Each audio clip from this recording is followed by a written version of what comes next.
Apollo 11 est propulsé dans l'espace pour une odyssée de 400 000 km jusqu'à la Lune. Pendant leur voyage de 8 jours, les astronautes d'Apollo 11 ont pu contempler des vues spectaculaires de la Terre tout en flottant en apesanteur. Et on prétend qu'ils sont allés là où personne n'était jamais allé.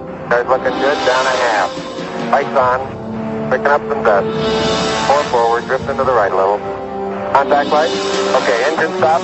We copy you down, Eagle. Listen, Tranquility Base here. The Eagle has landed. Pourtant, se sont-ils vraiment posés sur la Lune? La plupart d'entre nous le croient. Des millions de personnes ont vu à la télévision le module lunaire se poser et entendu prononcer ces paroles inoubliables. That's one small step for man. One giant leap for mankind. Mais jusqu'à aujourd'hui, certains prétendent que pour croire au petit pas de l'homme, il faut faire un grand bond dans la foi. Bill Kaysing était analyste et ingénieur pour Rocketdyne, l'entreprise qui a conçu les fusées Apollo. Beaucoup de problèmes se sont présentés dans les années 60 qui ont conduit les gens à penser que nous n'allions jamais parvenir à la Lune.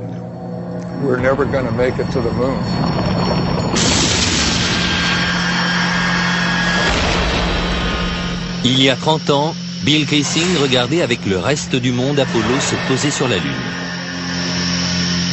Mais ce qu'il a vu à la télévision après son expérience à Rocketdyne l'a laissé sceptique.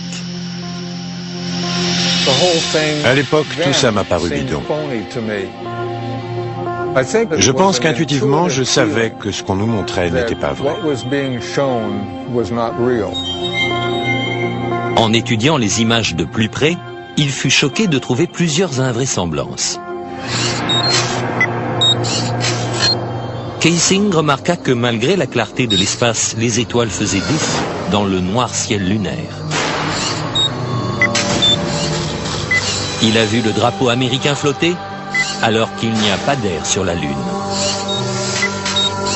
Et il a découvert qu'il n'y avait pas de cratère sous la capsule lunaire, là où le puissant réacteur aurait dû brûler le sol. Ces preuves ont convaincu Kaysing qu'aucun homme n'avait jamais mis le pied sur la Lune. Mais la NASA réfute ces accusations. Il y aura toujours des gens pour croire aux théories les plus saugrenues. Et l'idée que je ne sais comment nous aurions pu simuler une expédition lunaire est assez saugrenue. Aussi saugrenu que cela puisse paraître, on estime que pas moins de 20% des Américains pensent qu'on n'a jamais marché sur la Lune. Mais comment croire que l'un des plus grands moments de l'histoire de l'humanité est une imposture? La NASA a-t-elle vraiment pu tromper le monde entier? Selon un ancien astronaute, c'est tout à fait envisageable. Je ne peux pas être sûr à 100% que les hommes de la mission Apollo aient marché sur la Lune. Brian O'Leary était astronaute à la NASA dans les années 60 et il fut employé comme conseiller scientifique pendant les missions lunaires Apollo. Il est possible que les hommes de la NASA aient monté l'affaire de toutes pièces, juste pour s'assurer d'être officiellement les premiers à aller sur la Lune. Un objectif à ce point important que les États-Unis se crurent obligés de monter cette supercherie? Pour trouver la réponse, nous devrons revenir 40 ans en arrière, à une époque où l'Amérique et l'Union soviétique étaient embourbées dans la lutte pour la domination du monde. Les gens pensaient que le pays qui gagnerait la course à l'espace gagnerait la guerre froide. Et gagner cette course, c'était arriver les premiers sur la Lune. C'était une époque d'hystérie nationale. Le 4 octobre 1957, les Soviétiques ont terrifié l'Amérique en mettant en orbite Sputnik, le premier satellite de l'histoire. Le New York Times a dû publier un article expliquant aux Américains qu'ils ne transportaient pas de bombes nucléaires pouvant être larguées sur une ville depuis cette altitude. La peur de l'apocalypse nucléaire s'est renforcée dans l'opinion publique américaine lorsque les communistes ont pris la tête de la conquête spatiale. Le porte-parole de la Maison-Blanche a annoncé au Congrès que nous pouvions être menacés d'extinction. Beaucoup craignaient que le but final de l'Union soviétique soit de poser une base de lancement de missiles sur la Lune. Au même moment, le programme spatial américain battait de l'aile. Les chances d'atteindre la Lune et de revenir sur Terre sain et sauf étaient de l'ordre de 0,0017%. Autrement dit, c'était pratiquement impossible.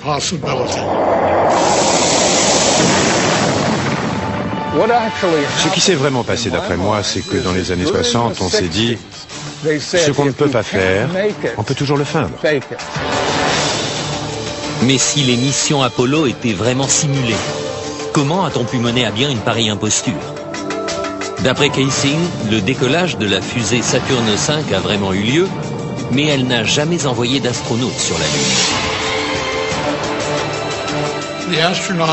Les astronautes sont partis avec Saturne V. Ensuite, et cela explique leur disparition, ils sont juste restés en orbite autour de la Terre pendant 8 jours. Et pendant ce temps-là, on a montré ces images truquées d'astronautes sur la Lune. Mais le 8e jour, la capsule de commande s'est séparée du véhicule et a atterri, comme on a bien sûr pu le voir en image.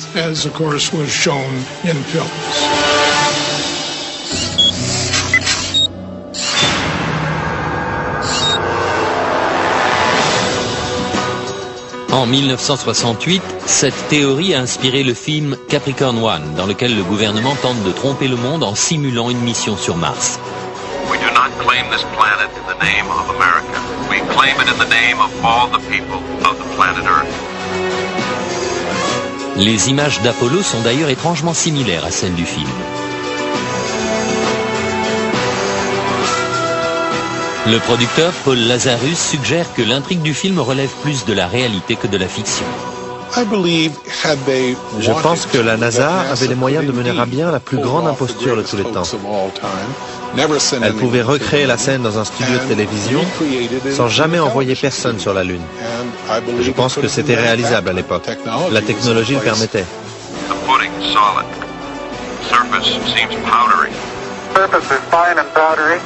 I can pick it up loosely with my toe. Dans le film, on a fait ce qu'on a pu avec seulement 4 800 000 $.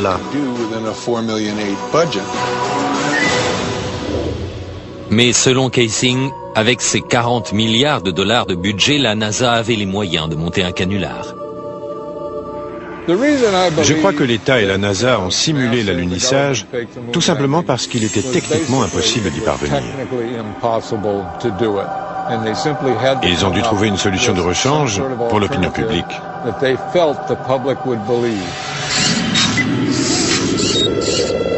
D'après Kaysing, les alunissages étaient en fait filmés en plein désert du Nevada, dans une base militaire secrète connue sous le nom d'Air 51. L'Air 51 est l'un des sites les plus secrets des États-Unis. Si on y pénètre à la recherche d'informations, on peut très bien être descendu sans autre forme de procès. Des photos de l'Air 51 prises par un satellite espion russe révèlent non seulement une série de hangars qui ressemblent à des studios de cinéma, mais aussi des portions de terrain désolées qui ressemblent à la Lune et sont comme par hasard couvertes de cratères. Comparez cette photo d'un cratère lunaire officiellement prise depuis l'orbite de la Lune par Apollo 10 avec cette photo satellite d'un cratère de l'Air 51. Les astronautes eux-mêmes ont remarqué la ressemblance entre les terrains. It has a stark beauty all its own. It's like much of the high desert of United States. Est-ce qu'on a vraiment pu faire croire à des milliards de personnes que le désert du Nevada était la Lune? Kaysing pense que c'est possible, et que c'est peut-être la vraie raison pour laquelle l'Air 51 est soumise à une telle quarantaine. C'est une base très secrète et pour cause. Sans l'ombre d'un doute, les décors lunaires sont encore là. Et s'ils y sont, on n'est pas prêt de pouvoir y jeter un coup d'œil. Dans la suite de ce programme, si le module lunaire s'est posé avec une poussée de 5000 kg, comment se fait-il que l'explosion n'ait pas donné naissance à un cratère? Cette empreinte de pied a-t-elle bien été faite sur la Lune? 10 astronautes sont morts dans d'étranges circonstances. Jusqu'où étaient prêts à aller ceux qui ont organisé cette imposture? On nous a dit que le 20 juillet 1969, le module d'excursion lunaire, le LEM, emmena des astronautes jusqu'à la surface de la Lune. Mais ne s'agissait-il pas plutôt d'une maquette déposée par des câbles sur un plateau de cinéma? Selon Bill Kaysing, cela pourrait expliquer l'absence de bruit de moteur dans les documents officiels de la NASA.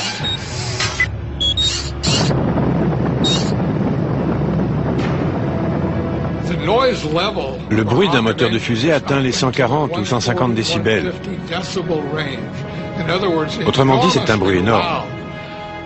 Comment serait-il possible d'entendre des voix d'astronautes dans le tumulte d'un moteur de fusée en marche? Picking up some dust. 30 feet, 2.5 down. Straight shadow. 4 forward, drift into the right a little. Contact light. Okay, engine stop. Est-ce une preuve que les images sont truquées? Qu'elles auraient été tournées en environnement contrôlé, ici, sur Terre? Quelques mois seulement avant cet événement historique, un prototype de LEM faisait un vol d'essai sur la base de l'armée de l'air d'Ellington. Pendant que des caméras de la NASA enregistrent le vol d'essai, Neil Armstrong se débat avec un engin indomptable. Finalement, à 100 mètres d'altitude, il finit par perdre le contrôle de l'appareil, mais réussit malgré tout à s'éjecter au dernier moment.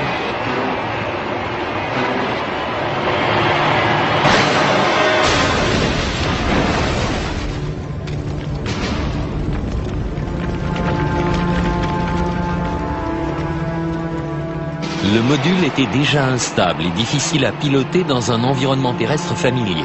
Comment aurait-il pu alors se poser parfaitement sur le terrain inconnu de la Lune? Le LEM avait un seul moteur principal. Et à part ça, il était muni d'un petit réacteur de propulsion et de 2 ou 3 petits réacteurs de poussée au-dessus. Les astronautes étaient censés contrôler l'altitude pendant la descente. Eh bien, je vais vous dire un secret. Si quelqu'un avait bougé d'un poil dans la cabine, ça aurait affecté l'équilibre des poids. Et elle se serait mise à basculer et à tourner sur elle-même.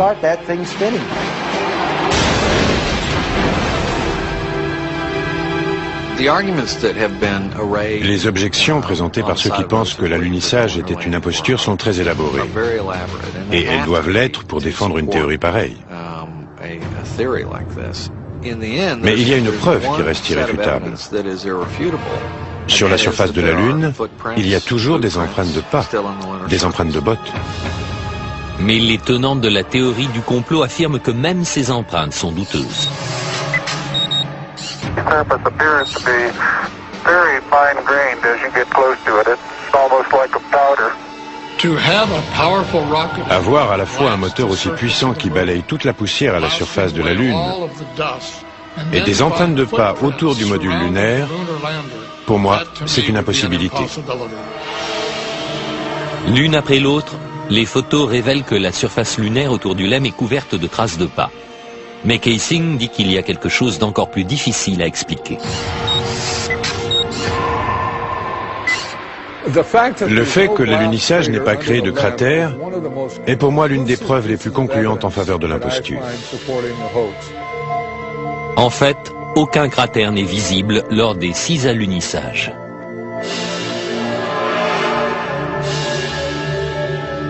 Mais Paul Fjeld, spécialiste en LEM, dit pouvoir nous expliquer pourquoi le module lunaire n'a pas créé de cratère en se posant sur la Lune. La force émise par les réacteurs lors de la descente est environ de 700 à 1000 kg. Ça fait seulement voler de la poussière, ça ne fait rien brûler. Et pourtant, même les illustrations scientifiques de la NASA montrent clairement un cratère sous le module. Et puis il y a encore une chose. S'il s'était vraiment posé sur la Lune, cette poussière serait ensuite retombée. Or, on n'observe pas la moindre trace de poussière sur les pieds du module lunaire. Cela seul a suffi à me faire penser que ce que je voyais ne pouvait pas être un module qui s'était posé sur la Lune. Le LEM n'était-il qu'un prototype installé sur un décor de cinéma? L'empreinte qu'Armstrong a laissée en disant « un petit pas pour l'homme, un grand bond pour l'humanité » a très bien pu être faite sur l'Air 51.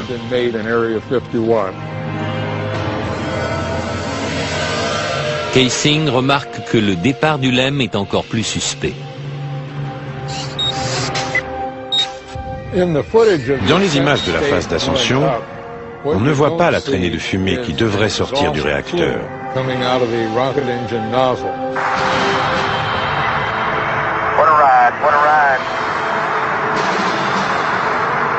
Que voit-on?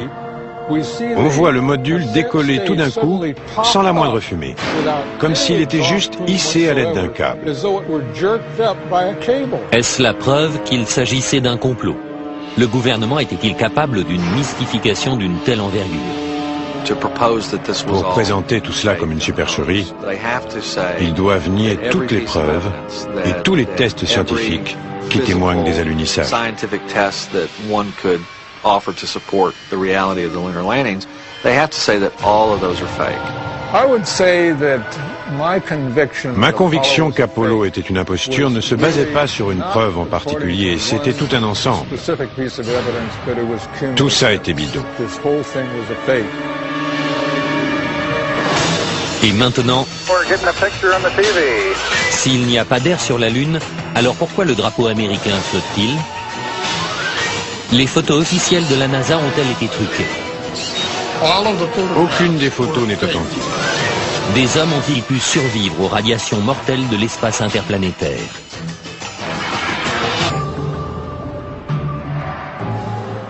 Si les alunissages ont vraiment été filmés dans un studio de cinéma, alors où sont les preuves? D'après David Percy, réalisateur et photographe de renom, la preuve est dans les photos et les films de la NASA elle-même. Nos recherches tentent à montrer que les images des missions Apollo ne sont ni authentiques ni justes. Pour nous, les images d'Apollo sont truquées. Elles sont remplies d'invraisemblances et d'anomalies. Selon Percy, l'examen de ces images conduit à penser que l'homme n'est pas du tout allé sur la Lune.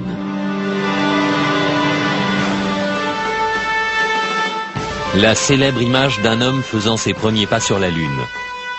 L'une des plus marquantes de notre histoire. Mais pourquoi des images d'une telle importance sont-elles si floues et difficiles à voir?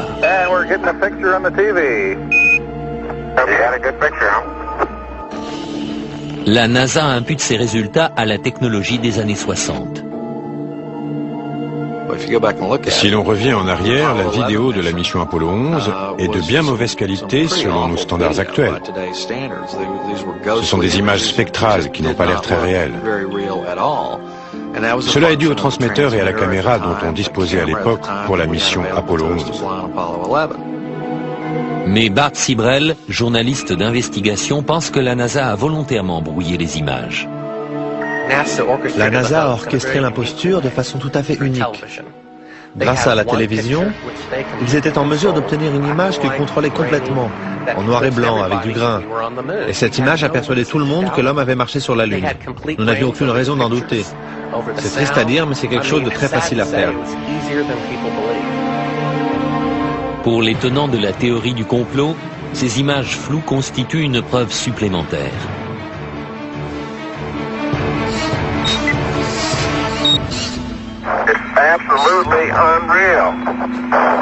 Apparemment, les astronautes se déplacent dans la pesanteur lunaire, qui est 6 fois plus faible que celle de la Terre. Mais Percy remarque que si on double la vitesse du film, ils ont l'air de courir sur Terre.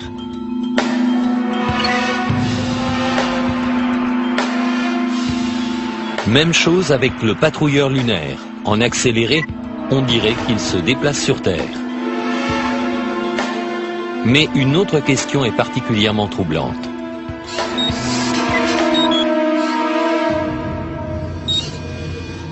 S'il n'y a ni air, ni vent sur la Lune, pourquoi ce drapeau flotte-t-il?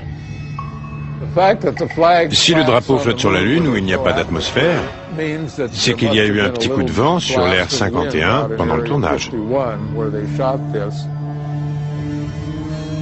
Ces astronautes seraient-ils vraiment en train de planter un drapeau dans le sol lunaire? Ou bien y a-t-il anguille sous roche? Et que penser des photographies? Pour certains, les encombrantes combinaisons spatiales auraient rendu extrêmement difficile la manipulation des appareils que les astronautes portaient sur leur poitrine. Jan Lundberg a conçu ces appareils. Une fois sur la surface lunaire, en tenue et avec l'équipement de survie, ils ne pouvaient pas voir les appareils. Ils ne pouvaient pas pencher leur tête assez bas. Ils n'avaient pas de viseur. Ils devaient viser en déplaçant leur corps.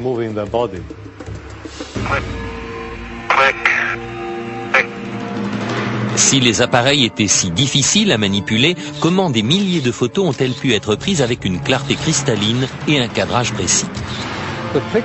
En apparence, ces photos prises sur la Lune sont absolument parfaites. Mais en les examinant de plus près, Kaysing a fini par découvrir certains défauts. Des erreurs malheureuses ont été commises qu'aujourd'hui on commence à découvrir. Principal problème, l'éclairage.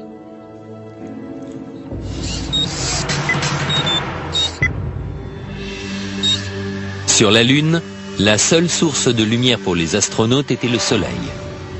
Ils n'avaient pas d'éclairage supplémentaire, pas de flash, rien de ce genre.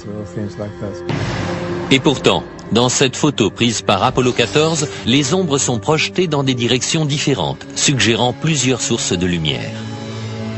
Les ombres des rochers au premier plan auraient dû s'étendre d'est en ouest, comme l'ombre du Lemme. Dans cette photo prise par Apollo 17, les ombres s'étendent aussi dans des directions différentes. Normalement, dans la lumière du soleil, les ombres sont toujours parallèles les unes aux autres. Elles ne se coupent jamais. Les partisans de la thèse du complot disent que ce ne sont pas seulement les ombres qui révèlent l'utilisation de lumières artificielles, mais aussi ce qui a été photographié dans les ombres. Prenons un exemple. Voici un astronaute qui descend dans l'ombre imposante du module lunaire. Et pourtant, son corps entier est toujours visible. Comment se fait-il qu'il ne soit pas drapé d'obscurité? Voici la même manœuvre lors d'une autre mission Apollo. Ici aussi, l'astronaute est fortement éclairé dans ce qui est de toute évidence une ombre obscure. Et dans cette image-ci, le soleil est juste derrière l'astronaute, le contour de sa silhouette devrait être imprécis, et pourtant on reconnaît les moindres détails de son costume. On dirait qu'il est sous un projecteur. Je ne peux pas l'expliquer. Ça m'échappe. Et pour finir, dans cette image où le soleil est derrière le module lunaire, l'avant du vaisseau est clairement visible. Les mots « United States » sont clairs et nets. Comment ces images à contre-jour peuvent-elles être si précises? Parce qu'il y a plus d'une source de lumière, ce qui veut dire qu'ils ne sont pas sur la Lune. Mais la NASA réfute tous ces arguments. On conteste beaucoup l'authenticité des photos prises par Apollo. Et les objections sont si nombreuses que ce serait une vraie perte de temps de répondre à chacune d'entre elles. Mais ce n'est pas tout. Pourquoi certaines de ces images, prises à des moments différents et en des endroits différents, présentent-elles un arrière-plan identique? Ces deux photos semblent avoir les mêmes montagnes pour toile de fond. Et pourtant, le module lunaire n'est présent que sur l'une d'entre elles. Ce qui est tout simplement impossible puisque le LEM ne s'est jamais déplacé et que sa base est restée sur la Lune.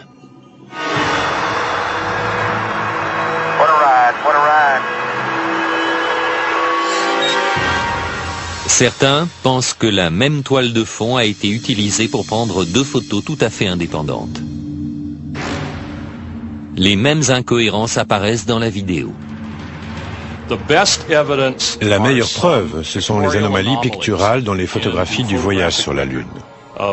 Dans l'une des photos d'Apollo 16, on a la même vue de la même colline à 2 jours d'intervalle.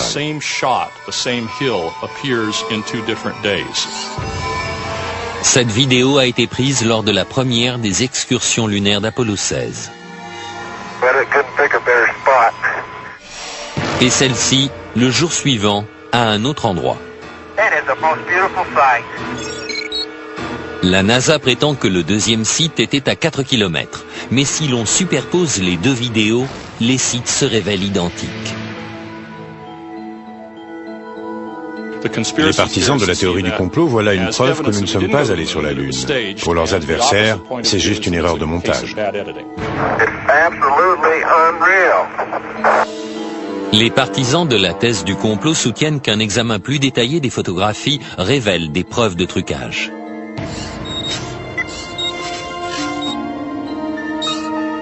Des croix étaient gravées dans les appareils photo, afin de repérer le haut de chaque image. Mais dans cette photo, le repère est derrière le patrouilleur lunaire. C'est impossible. Ça ne peut être que le résultat d'une manipulation technique. Et sur cette photo d'Apollo 11, le matériel au premier plan recouvre la croix. Ici, c'est le drapeau américain qui couvre l'une des branches. Et l'astronaute couvre l'autre. Questionnée sur ces photos et vidéos douteuses, la NASA nie en bloc les accusations. Il y a toutes sortes d'accusations, des plus sophistiquées aux plus ingénues. Il y a des arguments qui sont optiquement faux, physiquement faux, scientifiquement faux, historiquement faux. Il y a beaucoup d'âneries là-dedans. Mais quoi qu'en dise la NASA, les partisans de la théorie du complot maintiennent qu'Apollo était une supercherie. Après avoir regardé toutes les photos et tous les films, je suis absolument convaincu que nous ne sommes pas allés sur la Lune. Je suis prêt à jouer ma vie là-dessus. Et maintenant, la tragédie frappe le projet Apollo. Le projet pouvait être tué dans l'œuf. 3 astronautes sont morts dans une simulation de vol, mais était-ce un accident? Il allait sonner la fin de tout le projet. Les astronautes pouvaient-ils survivre à un voyage à travers l'espace interplanétaire? Avant même d'être à mi-chemin de la Lune, ils auraient reçu une dose de radiation mortelle.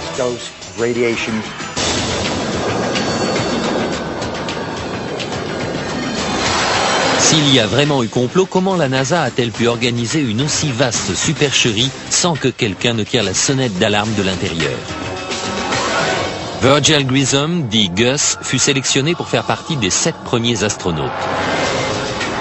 Père de famille et vétéran de plusieurs vols spatiaux, ce héros national allait sans doute être choisi pour être le premier homme à marcher sur la Lune. Mais Grissom était aussi un adversaire déclaré du programme spatial. Il aurait affirmé « Quelqu'un va être tué ». Malheureusement, les pires craintes de Grissom se sont réalisées. Le 27 janvier 1967, 2 ans avant le premier alunissage, Grissom et son équipe embarquèrent dans la capsule Apollo 1 pour une simulation grandeur nature. Les problèmes ont commencé presque immédiatement. D'abord avec les systèmes de communication.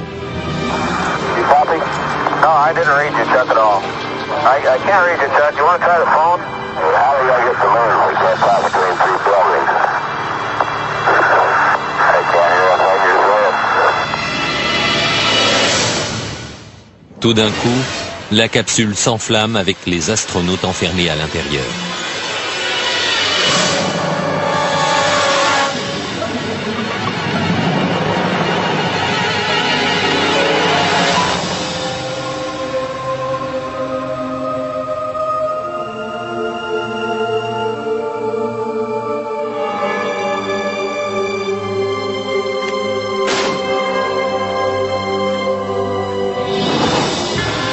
Gus Grissom, Ed White et Roger Chaffee ont perdu la vie avant même de quitter la rampe de lancement.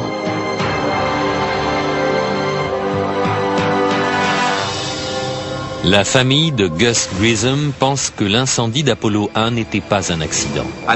Je crois que c'était un sabotage volontaire. Je me demande encore ce qu'on a découvert au cours de l'enquête sur l'accident et ce qu'on en a fait, si la CIA était impliquée ou le FBI ou d'autres. Mais je sais que c'était volontaire.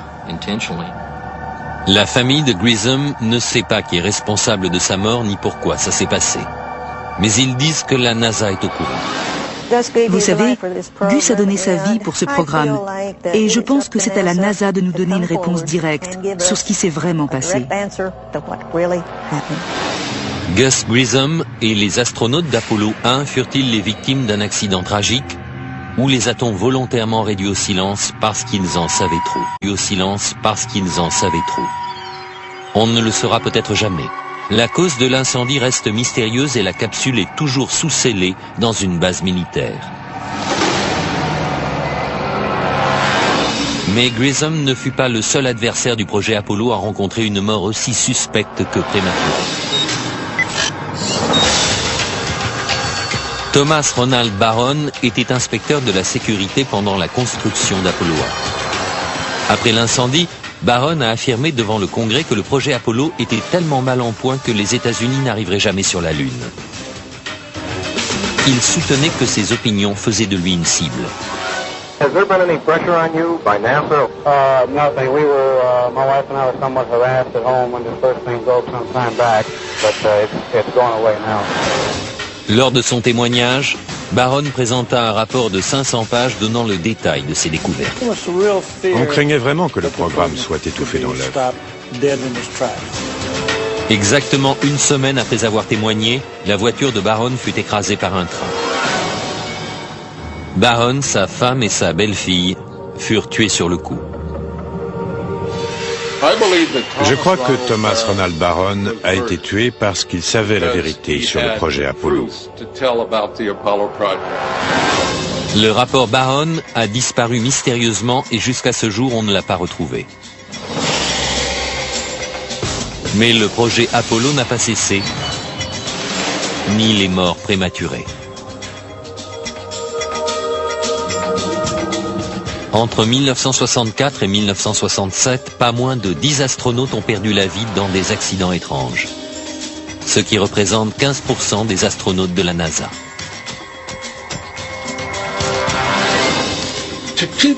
Pour garder un secret bien protégé, on doit éliminer toutes les personnes qui sont capables de le révéler. Le gouvernement aurait-il pu aller si loin et mettre au point une imposture aussi élaborée? Selon la NASA, c'est impossible. Il y avait probablement 250 000 personnes directement impliquées dans le projet Apollo et environ 500 000 indirectement. 750 000 personnes ne peuvent pas garder un secret. C'est impossible. Mais Bart Sibrel insiste pour dire que la plupart des employés ne savaient rien de l'imposture. Très peu de gens étaient au courant à la NASA. C'est tellement départementalisé. Quelqu'un fabrique des boulons à Houston. Un autre s'occupe de ceci ou cela à Seattle ou en Floride. Personne n'a de vue d'ensemble de quoi que ce soit, à part une poignée de gens. Si les partisans de la théorie du complot ont raison, et que seulement très peu de gens connaissaient toute l'histoire, alors la vérité pourrait rester enterrée pour toujours. Dans la suite de notre programme, les astronautes auraient-ils pu survivre aux radiations mortelles de l'espace? Leur faire traverser la ceinture de radiation aurait été impossible. Des morts suspectes, des photos truquées et des drapeaux flottant dans le vide spatial, autant de raisons de douter.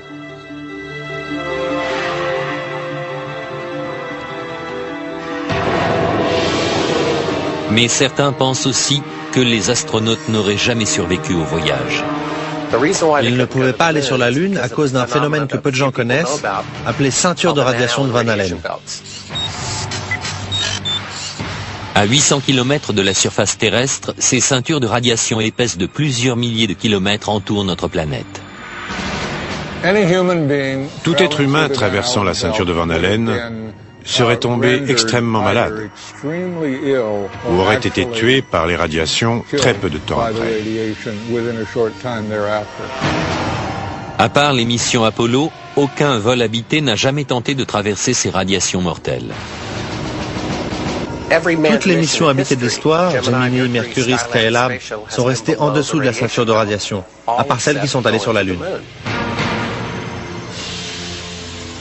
D'après le physicien Ralph Rennet, pour protéger les astronautes, la capsule aurait eu besoin d'un revêtement de plomb de 2 mètres d'épaisseur.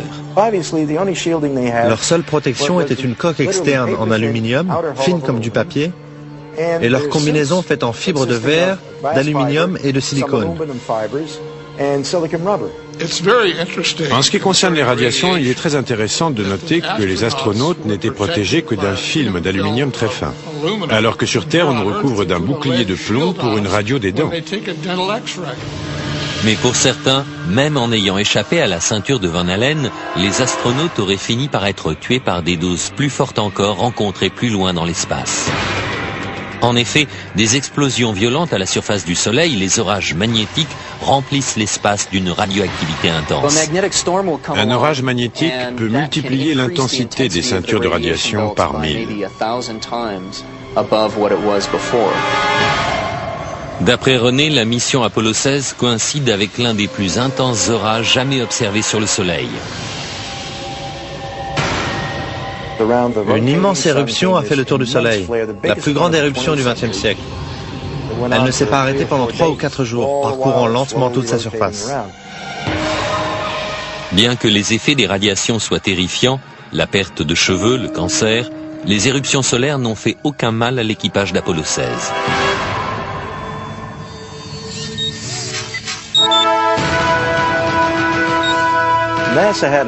La NASA a rencontré un autre problème.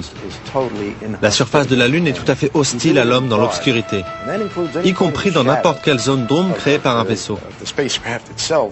Les températures descendent jusqu'à moins 160. Au Soleil, au contraire, les températures montent jusqu'à plus 120. René affirme aussi que ces tenues spatiales avec un liquide de refroidissement intégré ne pouvaient pas protéger de la chaleur intense et des radiations. Mais la NASA rejette cet argument. La thèse qui prétend que les radiations sur la surface lunaire auraient dû atteindre les astronautes est infondée scientifiquement. C'est aussi une mauvaise compréhension des protections qu'offrait leur équipement. Les costumes spatiaux qu'ils portaient étaient incroyablement résistants à beaucoup de choses.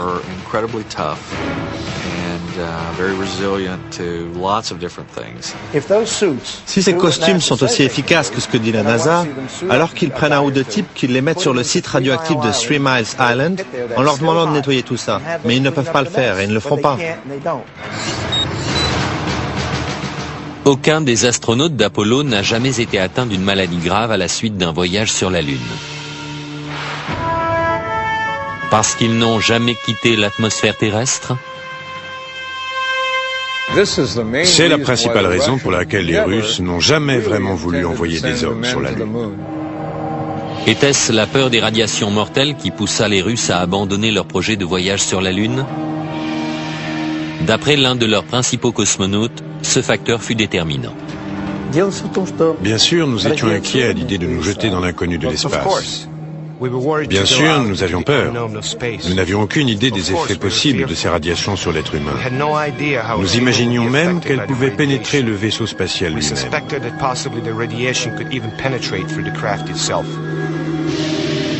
Les dangers mortels de l'espace sont-ils la preuve que la NASA a simulé les missions Apollo ? Jusqu'à ce jour, les Russes n'ont jamais envoyé d'hommes sur la Lune. Et les Américains ne prévoient pas d'y retourner.